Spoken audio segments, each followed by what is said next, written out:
Good day, Ma'am Castle. I am Erica Maker Diente and I am from BSHM 1B, Section B. So, I will now present my poem, though it's late. So, the title of this poetry is Ang Uri at Silbi ng Mga Babae. It's actually Tagalog. So, yes. Mga uri at silbi ng mga babae. Napakaraming uri ng mga babae. Aminin man natin o hindi, pero lahat sila ay may silbi.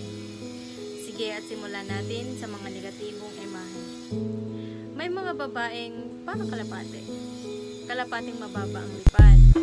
Pero wag natin silang husgahan agad. Dahil sila yung mga babaeng nangarap pero hindi natupad dahil sa kasawiang palad. Kaya binaba ang dignidad para ang buhay ay bumukadkad kahit nasa mga negatibong pamamaraan. Pero, wag natin silang huhusgahan agad dahil ang bawat isa sa kanila ay may istoryang pinanguhugutan.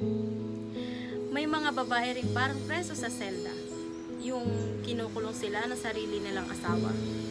Tinatali ka sa rehas na may kasamang dahas at gagawing kulungan ang sarili mong tahanan. Ginagawang dahilan ng mga kalalakihan na sila'y mas makapangyarihan kaysa sa mga kababaihan, kaya ika'y tinatanggalan ng pansariling karapatan. May mga babae ring marurupok, mapupusok, nagmahal, nasaktan at pinabayaan. Yung mga babaeng matapos isuko ang bataan, matapos matusok ng mga kalalakihan, iiwan na lang ng bigla-biglaan, iiwan na lang ng luhaan, iiwang mag-isa, pero hindi nila alam na may naiwan palang isa.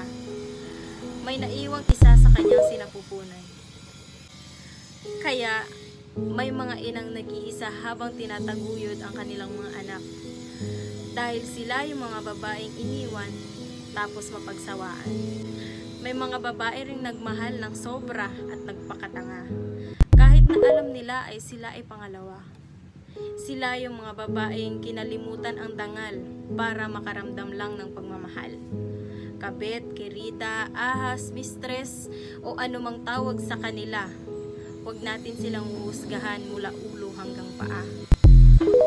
Kaya sila yung mga babaeng maaaring hindi tama ang ginagawa pero tinitiis na maging pangalawa para makaramdam ng saya na pangarap nila.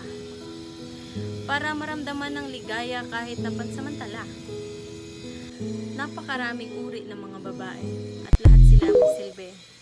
Ano man ang kanilang imahe, karapat-dapat pa rin silang respetuhin ng nakararami. Paano na lang kung sa pamilya natin ito nangyari? Sa iyong ina, sa iyong lola, tita, at sa pinsan mong babae. Maatim ba natin na huhusgahan sila ng nakararami? Di ba hindi? Kaya ating itatak sa ating isipan na ang lahat ng mga babae ay may dahilan. Huwag natin silang huhusgahan, kundi dapat pasalamatan. Huwag natin silang huhusgahan, kundi dapat pasalamatan. Kasi kung walang babae sa ating mundong ginagalawan, sa tingin mo nandyan ka ngayon sa iyong kinatatayuan. Kaya kahit na anumang uri sila, kahit anumang uri ng babaeng meron sila, anumang klase ng babae sila, respetuhin natin sila dahil lahat ng mga babae ay may silbi at may mga taong pinapangarap na maging babae.